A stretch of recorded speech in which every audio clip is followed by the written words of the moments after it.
Good afternoon, everybody. This morning was actually my first time on a graduation stage. I unfortunately missed my graduation. And I learned two very important lessons.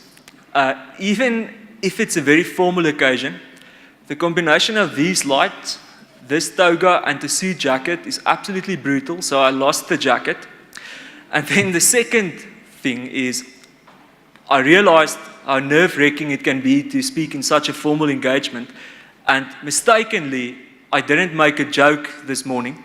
And it's very necessary, not for you, but for me to calm my nerves. So what I am going to do is, I'm going to make the customary joke now. Now, since we are on the topic of nerves, did you know that the fear of death is only the number 2 fear for the average person? The number 1 fear is public speaking. Now, okay, that wasn't the joke yet. But now that creates a situation where if you're a statistical curiosity, if you will, if you're attending a funeral, then what you want to say then is that the guy lying in the casket is statistically better off than the guy delivering the eulogy. So that's the logical conclusion of that. Okay, so now that we've finished the formalities, I've got a question for you. How many days do you think the average person lives? Would you say it's 1 million days? Is it 250,000 days? The answer is 28,000 days. If somebody turns 77, that person would have had approximately 28,000 days. Now, the reason I'm saying that, or I started like that, is beyond it being interesting, I think the most useful metaphor somebody has ever said to me is that you could look at your life like a story. It's got a beginning, it's got an end, and in between, you've got blank pages representing 1 day each. And you've got about 28,000 of those pages. Now, ladies and gentlemen, as you're sitting here in front of me today, you have just wrapped up one major chapter in your life. And I want to congratulate you from the heart. This is a significant achievement that you've achieved today. And I hope that you take the time to celebrate this with the people that matter to you. Now, it's been about 15 years since I left a full-time study. And I was thinking, if I had to start writing this 15 years worth of story today, what would have been most useful for me to hear from somebody? And the first thing that I came up with was that the thing that I unfortunately didn't realize being a graduate, but what I wish I had realized sooner, was at the end of the day, I control only my own actions and my own thoughts. And that is true for everybody else. Now, you may wish you could control other people, but the closest you could come is to influence them. And the sooner you accept how limited you are in that sense, the easier it is for you and the happier you are. Now, to this specific point, Xineoh's story starts more or less like this. Right about 2004, I started my career doing quantitative arbitrage for a hedge fund. And some of you, or most of you actually, may be a little bit young for it. But in 2008, there was a cataclysm on financial markets. It melted completely down. And in that year specifically, we did very well. But the next year was a disaster. Liquidity had completely dried up in markets. And we went in every single day to the office and just stared at the screen. But our overheads kept on ticking and ticking, so we lost a pile of money, and we had no idea how long this was going to continue. So I was lying on the couch one Sunday, all depressed.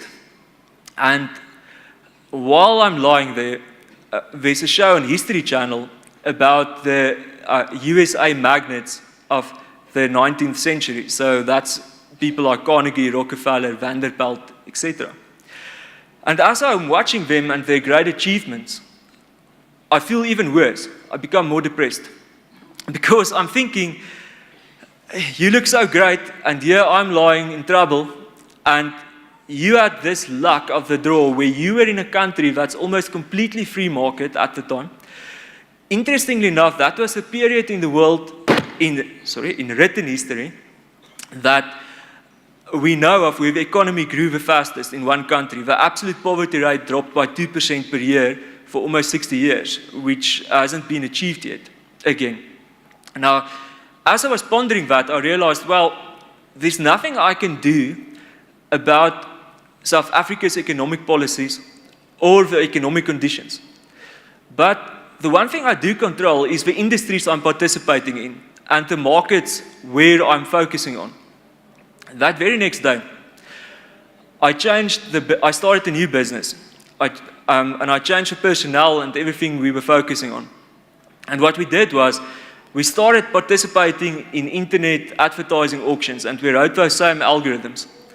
And the reason, specifically focusing on American clients, and the reason we chose internet advertising was, it's the one industry where we could participate in the American market, but we didn't need to physically be there. And I don't know if one of you, have ever tried to speak to an American, they do not hear us at all, especially if you're Afrikaans. So it was very important that we remained hidden behind the curtain. Now that went quite well, and by middle of 2013, that company got sold to Walopo for a $3.3 million valuation. The point I'm trying to make on controlling our own actions, every day, as you get a new fresh page to write in, you've got no idea what types of challenges you may face, or what types of opportunities you may face. But you will make it a lot easier on yourself if you focus on that which you do control. And have, for the things you do not control, a little bit of courage and a little bit of humor. Make most of both opportunities and challenges that you have. The second thing, sorry, just got a little bit lost there. Okay. The second thing I want to talk to you about is the end of your story. Now, yes, I'm using a euphemism for death. Now, death is so controversial, we don't discuss it in any context. It's not even one of those words where we call it the D word or something like that. We just ignore the fact that it exists. But death is actually the thing that gives meaning to our life. If our story did not end at some stage, then we wouldn't have an incentive to do anything in any given day. We can just have a blank page turn over indefinitely. The fact that your time is scarce makes it valuable to you. And the less time you have, the more valuable it will become to you. And to that point, I want to fast forward a little bit to the end of 2017. So 2017 was a frantic year for us. Me and the engineering team left Walopo at the end of 2014, and by 2017, we had started reaching international acclaim for the work we did. Also in 2017, we raised for the first time international capital out of Vancouver. I was living at 1 million miles an hour that entire year, or actually that entire 4 years. I was working 80-hour work weeks to no end. And very typical of the way I approached things, I was, on the 18th of December, interrupting a vacation of my wife and her family in Namibia and flying back to OR Tambo. I needed to quickly, before Christmas, get to Portland, Oregon. We were raising another $3 million round, and we were looking at an acquisition opportunity there. As I was standing at the airport, I'm waiting for my baggage to come in, I got a phone call from a dermatologist telling me I dare not get onto that flight He was been trying to reach me the entire weekend. I was diagnosed with a melanoma on my chest. Now, in case you don't know, it's the most deadly form of skin cancer. And I wish I could tell you what happened next, but the only thing I really remember is walking through the airport like a ghost. And the next week is essentially a blur, but I did get my operation, and it ended up being caught very early. Now, and also, unfortunately, during the operation, they discovered yet another different tumor on my nose, also caught early. And now I'm in the position where I'm 35, and we say that every good story will have a lot of challenges for the protagonist. But at 35 now, I'm running an international startup. I've been diagnosed with cancer twice, and I've got 2 autoimmune diseases. So this is setting up for one hell of a story. Now, the interesting thing is, it didn't end up being the tragedy that I thought it did. The fact that I knew my time might be much more limited than I initially thought it would gave me incredible clarity of thought regarding certain things. When you know that your time is limited, you want each day to have meaning for you. And you are very careful about which people you spend your time with and what you keep yourself busy with. And sometimes we all carry relationships that are actually not good for us, but we feel guilty or obligated or something else to maintain them. But if you think that today might be your last day, it's a very easy decision to say, okay, yeah, I'm not doing it like this. So it gave me impetus to change some things. As far as what I'm doing, it became apparent to me that Xineoh was in fact the correct thing, because my second thought after receiving the diagnosis was a profound sense of sadness that I would not be able to see over the next decade or two how AI and Xineoh's participation in it develops. So I did get confirmation that at least I probably am doing the right thing. If that's the very last thing I can do before my story ends, then it would be that. And the point I'm trying to bring across here is, it's true, your life will end at some stage. But it's not something that should depress you or make you scared. It's the very thing that should wake you up in the morning and make you realize time is limited and I should choose the things that give meaning to me. One change I did make in Xineoh, which I might touch on because it may be relevant to you, I'm still carrying on with it. I'm still enjoying it as much as ever and working as hard as ever. But previously, I was always so stressed out, I was basically on the verge of a constant nervous breakdown. And I resolved that I will enjoy every single day. It's not negotiable. And subsequent to me making that change, I think the people working with me enjoy Xineoh a lot more. And I know that I do. Now, in case you feel that I've now sufficiently depressed you, you brought over the AI guy, and now I'm talking life, death, and the meaning of it all. I'm going to get to AI in a minute. Now, AI actually comes at the end of where the chain is right now. And what I mean when I talk about a chain is, I define human as the capacity to use tools. From the very first time that a human picked up a hand axe, to making fire of sticks, to creating a steam engine, to a computer, to AI, we were augmenting our own abilities to get certain things done in the physical space. And that is the one major distinction between us and other species. There's none other that does that. Now, AI, other than all the other tools that we may use, is the one that has the capacity to augment our mental functioning. It can make us smarter and more productive. Or we are sitting in an economics faculty graduation here, so let me give you one. It can increase the marginal output per work unit that you can deliver. Does that sound familiar? Okay. So when we talk about the impact that AI will have in society, there's small impacts and there's large impacts. In the context of relatively small impacts, South Africa has a huge problem with joblessness.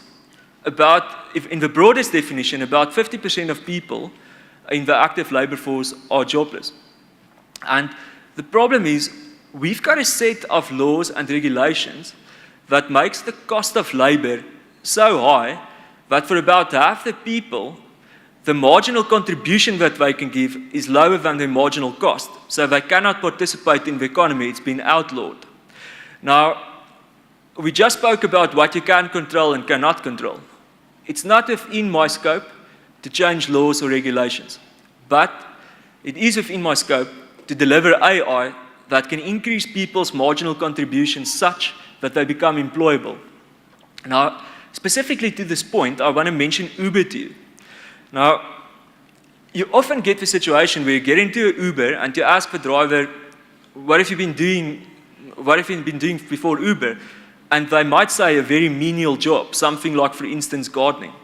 And it's usually with a great sense of joy that they would tell you, my salary has increased 4 to 10 times. And the reason is, Uber is essentially a piece of AI.